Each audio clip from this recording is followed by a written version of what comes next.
All right, so welcome to our first lesson. So what we're going to be discussing this lesson is that we're going to talk about what is just telecommunications. Um, so I think that's the best way to start. We don't assume that everybody knows what telecommunications is. So telecommunication is the exchange of information over long distances using electronic systems. It's derived from the Greek word tele, meaning far, and communicare. I don't know how to pronounce that, means share. All right. So human communication has been there for the longest time, since the dawn of the age. People always found ways to communicate over long distances.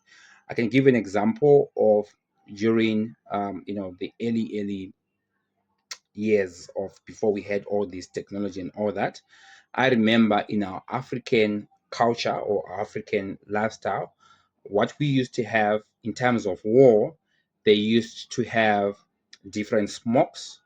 So what they would do is that they would, if there's a war and they want to send a signal, they would burn a certain type of tree that uh, send out a type of smoke. So if they see that the smoke is black, they know that the other side need reinforcements. If the smoke is grayish, it means we are doing okay, and we are holding our position. If it's light gray to white, it means we actually have won the battle and we are doing okay. So that was some way of communication. So this is not really a new thing. It's just that we are able to communicate far much better than what our ancestors have been doing. I'll give you another example of this smoke thing. I don't know, for some reason, the smoke is in my head. Um, the Vatican, the Roman Catholics, they have this thing where if the Pope dies and they're electing a new Pope, if the smoke is white, it means the election has been successful and everything's okay.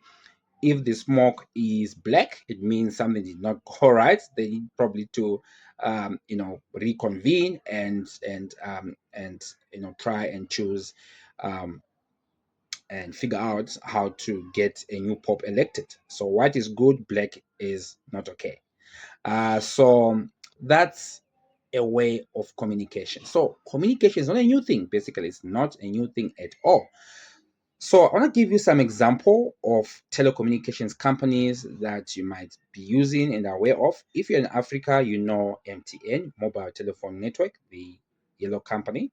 You also have the likes of Rain, you have the likes of Vodacom, you have the likes of Bitworks, which is us. I feel like I've cheated myself in there. So Bitworks is our ISP, and Accelerate is our friends. That's under ISP also.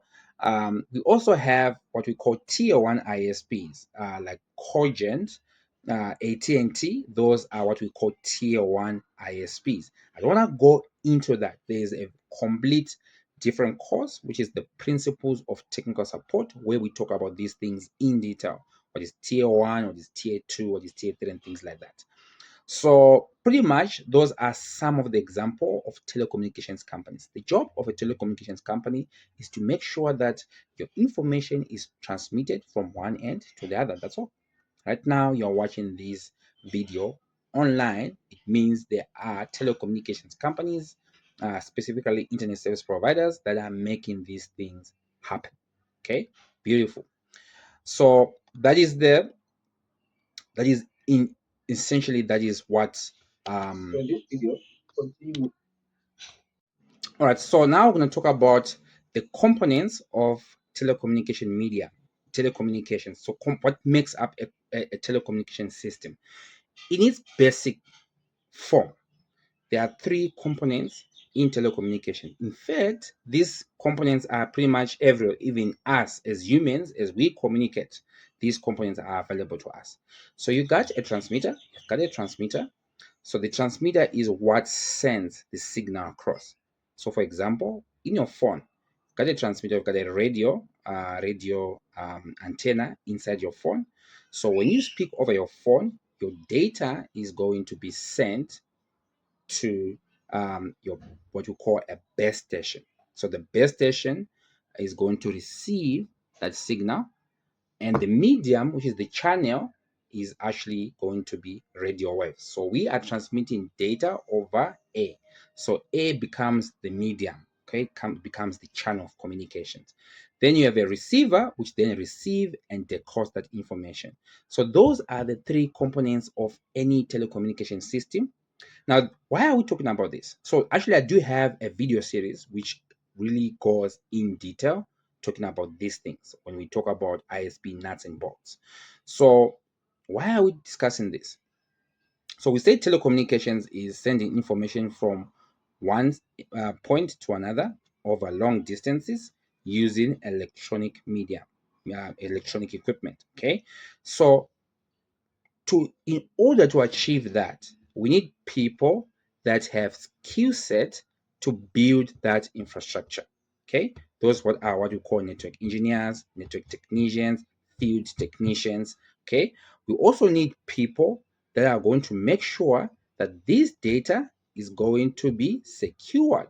Okay, we need to make sure that as the data move from one point to the next point, everything is done securely.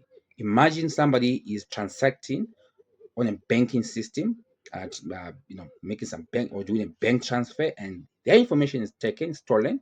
That's going to be a big problem, isn't it? So we want to make sure that we have people that make sure that this data it is going to be secure. Okay.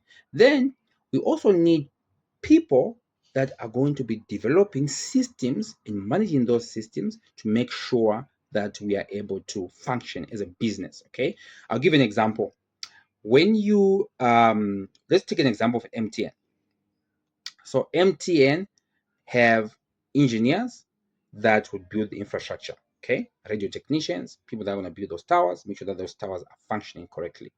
Then you're going to need people that are going to develop or make sure that these systems are well protected. Okay. You're also going to need people that are going to make or develop systems that you as a customer are going to interact with. For example, how do you buy airtime? Okay, you use those that's USSD 120 whatnot. There's a person that has developed that function so that when you buy this is what's going to happen. There's a person that is going to make sure that that system is going to be secure. For example, can you imagine if I can log into MTN's backend and steal 1,000 rand of airtime or 1,000,000 rand of airtime? Okay, they're gonna make a loss. They'll close down. So these are some of the roles within the telecommunication space, and you're going to have a situation whereby also you need support people that are going to be interacting with the customers. So let's say I buy a phone on a contract, and for some reason my SIM card is not working. I need somebody that's going to assist me to make sure that that system is activated. So those are technical support roles. So there are so many roles within the telecommunication space, and we're going to talk about some of them, and we're going to talk about the core roles within the telecommunication space. I hope you guys enjoyed this video, and I'll see you guys in the next one.